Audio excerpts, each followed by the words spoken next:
Біз де ойнаймыз. Ертегі. Шырша мен қайың қатар өсіпті.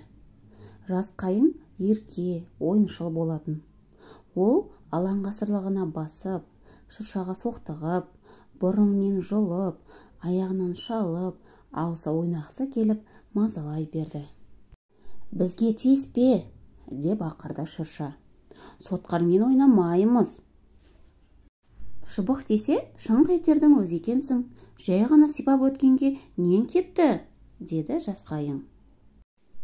«Ал шырша болса, сипап та өтпе, біз өзіміздің киімімізді күтіп киеміз» деді. «Соншама қадірлейтін сенің киіміңнің бізден киімімізден қандай артықшылығы бар?» деп сұрады жас қайың. «Біз сендердей киімімізді жыл сайын ауыстырмаймыз.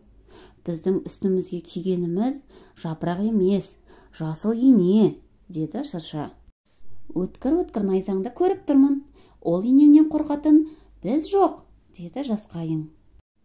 «Жіңішке бұтаққа өскен инелер біздің көркіміз, ыстық суықтан қорғайтын сауытымыз.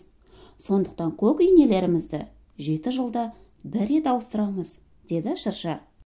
«Қалай ұзақ киесіңдер?» деді жас қайың. «Иә, сондықтан да сақтап, баптап киюге тырысамыз. Қымбат құнды киімнің күтімінде өзіне сай болғаны жөн» деді шырша. Солай ғой, сонда да ойнамай отырсаң, зергіп кетпейсің бе?» деп сұрады жас қайың. «Әрине, бала болған соң біз де ойнаймыз. Бірақ киімімізді кірлетіп, ластап, жыртып ойнамаймыз» деді шырша.